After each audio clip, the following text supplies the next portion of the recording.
Assalamualaikum warahmatullahi wabarakatuh. Waalaikumsalam warahmatullahi wabarakatuh. Allahumma salli ala sayyidina Muhammad wa ala ali sayyidina Muhammad. Sallallahu alaihi.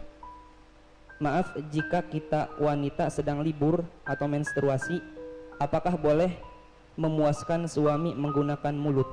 Terima kasih. Bismillah. Di saat kemarin ada yang tanya masalah apa itu? Jadi kalau sudah urusan hal semacam itu, mari kita tingkatkan wibawa majelis supaya tidak di majelis kita bicara sesuatu yang tidak pantas. Kemarin ada yang tanya masalah apa, lupa kemarin. Juga masalah-masalah yang sensitif seperti itu. Dan jangan membiasakan kita di majelis saat membicarakan hal yang demikian itu dengan dibarengi dengan guyonan, merendahkan syariat itu menjadi sebab barokahnya ilmu dicabut. Baik, kita bicara tentang syariat. Suami istri halal. Anda boleh berbuat apa saja suami istri, bebas. Anda bersenang-senang dengan kupingnya, dengan rambutnya, dengan apa saja boleh, halal. Cuman yang diharamkan dalam dua keadaan: waktu haid memasukkan ke lubang depan, memasukkan seorang suami alatnya ke lubang depan.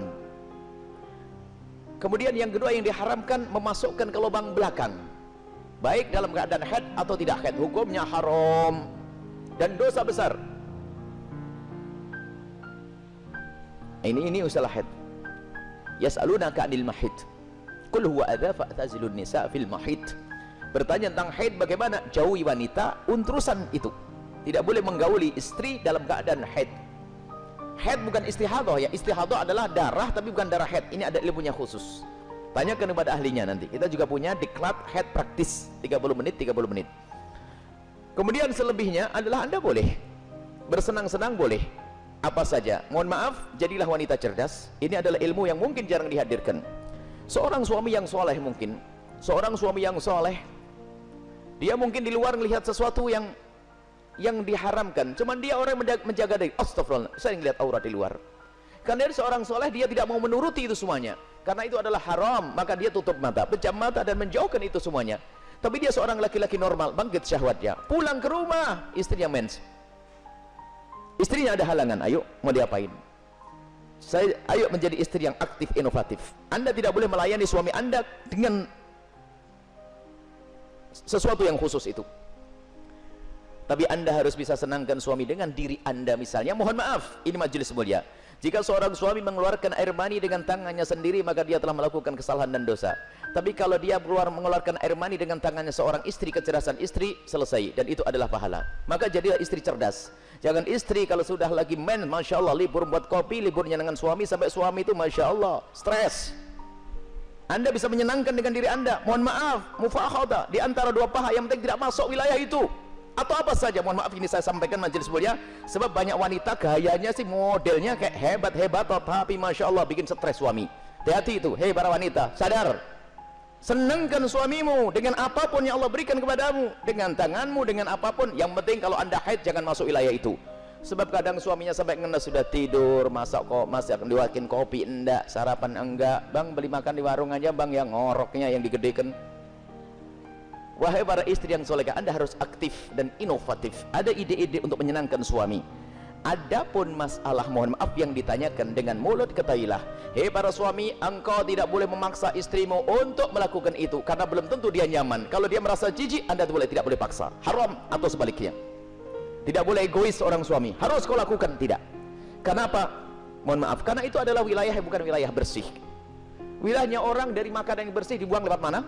Lewat itu.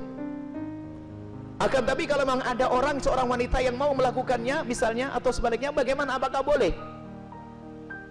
Ketahuilah, di situ ada cairan yang najis. Air mani tidak najis, khilaf di antara ulama. Madhab Syafi'i najis, tapi cairan sel najis. Maka kalaupun seandainya harus melakukan, mohon agar tidak ditelan. Karena itu adalah, jangan sampai karena itu najis, tidak usah ditelan cairan-cairan. Adapun masalah air mani adalah khilaf di antara ulama, akan tapi boleh seorang suami, seorang istri melakukan yang demikian, tentu dengan keridhaannya dan tentunya dengan waspada. Tidak boleh sampai ada masuk ke dalam perutnya sesuatu, karena itu ada madhi. Sebelum mani adalah najis, cairan-cairan sebelum mani adalah najis. Dan wahai para suami dan para istri, yuk kita melakukan sesuatu yang sesuai dengan petunjuk Nabi SAW, akhlaklah yang baik. Dan kenapa biasanya ada pertanyaan demikian ini? Karena apa? Naudzubillah, ada yang ditonton yang salah, gurunya salah, dari film-film yang ngaco itu ditiru, sehingga dia bingung untuk menyelesaikan urusan pribadinya dengan cara ini cara itu. Tidak ada cara yang lebih indah dari diajarkan Nabi. Seorang laki-laki duduk di perempatan istrinya, maksud duduk di atas perut istrinya, di atas ini, itu adalah cara yang paling bagus. Nggak usah macam-macam, petunjuk dari Nabi. Itu hanya gara-gara sering nonton film kotor, makanya banyak pertanyaan aneh. Tapi pun harus dijawab, harus dijawab, harus dijawab, selesai. Semoga Allah bisa menjadikan anda orang yang bisa menyenangkan. Termasuk wahai para suami, mungkin ada seorang suami yang, mohon maaf, ada bermacam-macam sebab, ada ejakulasi dini dan sebagainya dan sebagainya. Tapi ketahuilah, jangan biarkan istrimu terlantar.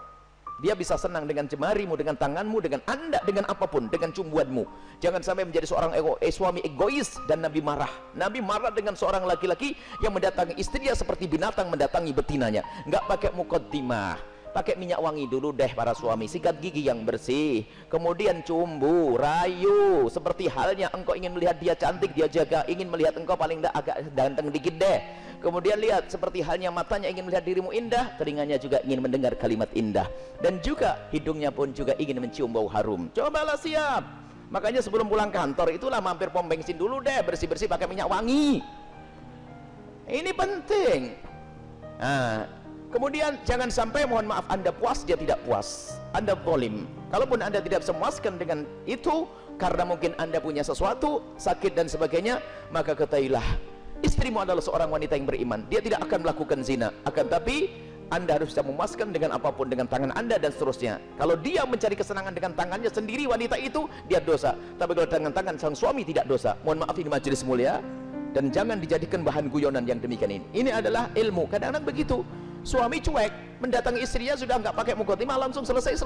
Punya anak 6, nggak pernah seorang istri merasakan senangnya dalam hubungan suami istri. Akhirnya apa? Itulah yang menjadikan istri ogah-ogahan. Mau melayani suami, saya dapat mandi saja, tidak pernah mendapatkan kesenangan. Anda suami zalim. Baik, istri pun juga demikian. Selesai, aktif, inovatif, indah. Karena itu halal. Adapun yang haram tidak dibahas. Keharaman zina, hina, rendah di dunia, rendah di akhirat. Zina rendah di dunia, rendah di akhirat. Semoga Allah menjauhkan kita dari zina, mencukupkan dengan yang halal. Wallahu a'lam bishawab.